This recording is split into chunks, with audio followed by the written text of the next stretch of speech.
I certainly, for one thing, I found that we're all the same. No matter where I went, people would say, "Where did you come from?" I'd say, "We came from there." And they would say, "Oh gosh, those are dangerous people." And then they'd say, "Where are you going?" I said, "We're going to." "Oh, they're worse. Those are very dangerous." We all are afraid of each other, and politicians love to stir it up. They love to stir up that other people are different and therefore bad. But no, we're all the same. We all want the same things out of life. And if we could all just sing and dance together, the world would be a much, much better place. Is there anywhere that you wish that you had gotten to travel if you look back on that time? Anywhere, or did Yeah, you is there a say? place that you haven't gone that you wish you could have gone during your travels? Well, I wish I had traveled, had the opportunity to travel more in Iran. They would not let me. I saw a little bit of Iran, but not what I wanted to. For some reason, I have in my mind that I want to go to Chad in the middle of Africa. If you ask me why, I'll say I don't know, but I know it's one of the few countries in Africa that I haven't traveled through. But other than those, I'm sure there are many places. In fact, I will answer to you and tell you, Julia, that any place I haven't been is where I want to go. And some of them I want to go again. But no, I still have this urge to see the world. Mm-hmm. What I also liked in your books is during your travels, it almost like opened you up to investment opportunities. You told a story about going through Botswana and eventually investing there. So how did that experience or those experiences, how did that help you as an investor or shape you as an investor? Well, Julia, given the nature of my background, if I go somewhere and I see something happening, I don't just wave and say, "Oh, isn't that interesting?" I then pursue it when I see a positive change taking place. When I crossed the border, I'd driven all through Africa and I got to Botswana and I crossed the border and I said, "Whatever this is, it's different. This is a very different place." Everything was efficient, worked properly and quickly, no black market, etc. So I knew immediately I was in a different place. The roads were different, the signs, everything was different. I got to the capital and I asked if there was a stock market. There was. I went down and I started investing because I could see that this was a unique country and a unique experience, and it was different from other places I'd been. But that happened whenever I saw something different happening, positive, I got involved. Back just to go back before, I had noticed when I drove through China in years previous, oh my gosh, everything I had been told about China is wrong. All that American propaganda about what evil, vicious, bloodthirsty, dangerous people the Chinese are was wrong. I could see that they were ambitious, hardworking, educated, disciplined. And so I started investing in China because I could see from close to the ground that things were different. Yeah, it's a such an interesting perspective too, and especially being on the ground and just the way you view the world. I want to talk a bit about your earlier years. You mentioned growing up in a small town in Alabama, and I heard you say your number was five, like someone would just dial five and they could get you on the phone. That's incredible. So let's go back to No, like the no, early. no, no, Julia. There were no dials. Nobody. How did that work? There was no dials. You picked up the phone and you waited, and eventually a lady would come and she would say, "Number, please." In other words, what number do you want? And I would tell her the number that I was calling, and then she would connect me to that number, and then we could speak. The people and I could speak. There were also something when I was first a kid, it was a party line, so that more than one house shared the same numbers, and people could listen in. If I called Joe, people down the road could listen to what Joe and I were talking about. It was an often occurrence in those days, but we did. Eventually, we got off the party line, and our phone number was five, just 1 5. Business school or medical school. I went to Wall Street as soon as I could. Yeah. And at some point you were working with George Soros as part of the Quantum Fund. Talk to me about your time there and what did you learn from your experience of working with George Soros? Well, I mean, True, that was over 40 years ago. You might as well ask me about my first wife. I mean, that was a long, long, long time ago. I've had no contact with him since. What I learned, I guess, was if you work hard and you do what you're supposed to, you might become successful. I loved what I was doing, and that's what I wanted to do in life at the time. And I spent all my time, as much as I could anyway, trying to find investments, and did so, and we had some success. Yeah. Well, okay, you mentioned it was a long time ago, but there's one day that I'm sure you will not forget because it was on your birthday, and that was October 19th, 1987. That was before I was born, but I was hoping maybe just for folks listening, a lot of my viewers and listeners weren't around then. Can you take us back to that time period, because you saw that one coming? Well, yes. I mean, sometimes I do get it right, but I was selling short in 1987 because I thought I could see that we were going to have a big collapse in the stock market, and I was selling short. And then, lo and behold, October 19th, which is my birthday, came along, and we had the biggest collapse in the stock market we'd ever had in history, the history of the stock exchange. What a birthday present. What a fantastic birthday present. Who knew it was going to happen on my birthday? But it was quite a good day for me. Yeah. What was kind of what was it that kind of tipped you off or made you kind of sense that? What were you seeing, or what was kind of happening at that time? Oh gosh, it's a long time ago, but mainly there was a huge amount of speculation. Everybody was talking about how things were going to be good forever. There was something called portfolio insurance that was concocted at the time, and people assumed they could never lose money because they would insure their portfolios. Well, portfolio insurance to me meant if things went bad, it would get worse, because portfolio insurance was essentially selling protection, and if things did get bad, you'd have to sell more.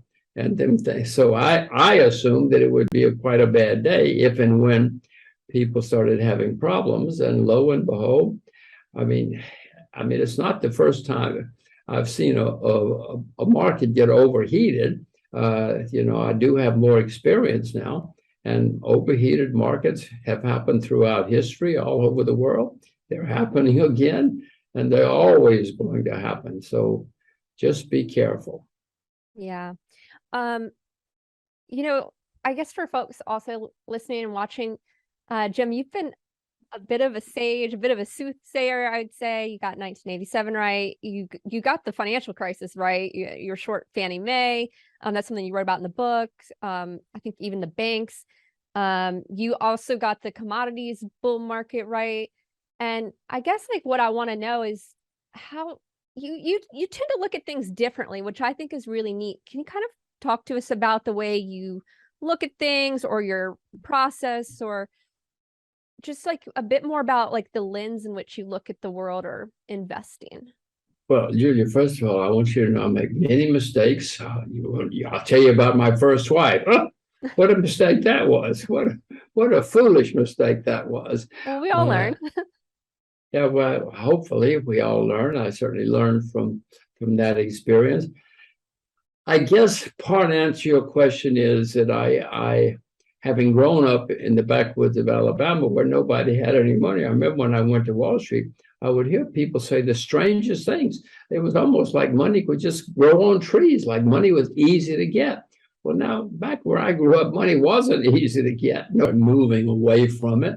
They start looking for other currencies to use instead. And some people start using the new currency, whatever it happens to be. When the pound sterling was the world's reserve currency, people gradually and slowly started moving to the US dollar and using the US dollar, and fewer people use the pound sterling. I don't think many people now talk about the pound sterling as a medium of exchange. Some do, but not many. And next thing you know, it is the dollar, and nobody uses sterling anymore. Pound sterling gets less and less valuable. Often countries have to impose exchange controls when things like this happen, and it gets to be ugly. I mean, and many people left the United Kingdom as things got worse and worse. And unfortunately, nobody wants to leave. I mean, few people want to leave the US now, but I'm afraid that if things do get worse and the value of the money goes down and the US imposes exchange controls, which nearly always has happened in history, more and more people will not want to go to the US, and some will even leave. How about some of your prescriptions for the US? Is there anything that you think the US or America that America could do to make some Oh yeah, meaningful change? these are simple lessons. History show you. You got to cut your deficit spending, and you got to cut your debt with an axe, not an axe, with a chainsaw. I mean, you have to take drastic action because things are so bad now. I'll repeat, we are the largest debtor nation in the history of the world. No one has ever been as deep in debt, and history is very, very clear. When this happens, the currency goes into decline, and eventually the country goes into decline. I mean, it's been happening for hundreds of years. Yeah. How about I want to bring this up with you. How about Bitcoin? What are your Well, thoughts there? Bitcoin there are a lot of people trading cryptocurrencies and having a lot of fun. Some making money. There have been many cryptocurrencies which have already disappeared and gone to zero, as I'm sure you know. So it's not that much fun and games as people hope. But there's been so much pessimism around right now. Usually when there's huge pessimism, something happens to break the pessimism, and we have a big rally. I don't know, and this is not a prediction, but let's say there were peace in Ukraine. Well, that would cause a lot of pessimism to disappear. Markets all over the world would have a big rally, and that would, in my view, probably be the last rally. And it could be a very, very big rally because there's so much money around.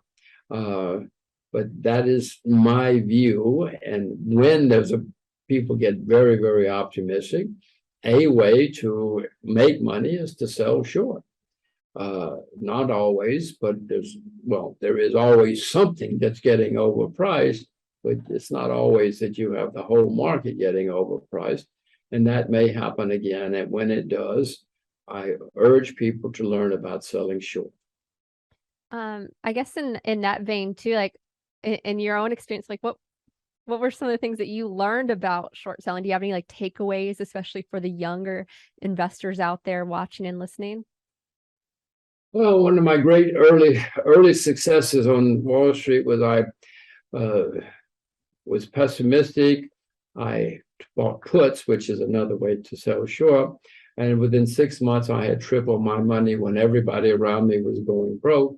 And I said, oh, this is easy. I'm a genius. I'm going to be so rich. So I reversed my position the day the market hit bottom, which made me think I was even smarter. I waited for the market to rally. I did so. I sold short 6 stocks. And 3 months later, I'd lost everything. And which leads me to the lesson that people need to know is markets can do strange things. I was right about everything. All 6 of those companies eventually went bankrupt. So what? I lost everything first, even though I was right about those companies. And you have to know that the market will do things that none of us can believe. And so when you sell short, you better be careful of the market and other people. Yeah, Even if you're right, you can lose a lot of money. Yeah, the painful lessons. Because yeah, you're right. Because it's like it can be almost infinite losses, I suppose, if it rips higher when you're Not almost. Short. It can be infinite losses. So be careful. Be careful. Those are certainly good lessons. I want to go back to China because you've been invested there for a long time, and you've been going to China for decades now. And there's a lot of conversation these days about China and geopolitical tensions there. What do you make of it? And I guess like to ask you, what do you think is next for China? Well, it certainly grieves me to see what Washington is doing. Mr. Trump, especially, was the one, whenever politicians in any country throughout history have had problems, they blame the foreigners. It's always easy to blame the foreigners because they have different skin, different language, different food, different everything. So everybody loves to blame the foreigners all over the world throughout history, whoever the foreigners are. You blame the foreigners when there are problems. So Trump started doing it. Unfortunately, it has continued, and these things do have a way of building up. I mean, China and America had some fantastic 20 or 30 years where we were both making a lot of money together. I would love to see that again. Uh, Chinese don't particularly dislike Americans, and Americans don't, well, they do now because the propaganda has been so vicious on both sides, especially our side. Uh, Unfortunately, throughout history, whenever there's been a dominant power that's either stagnant or in decline and a rising power, they have often clashed, and that has sometimes led to war.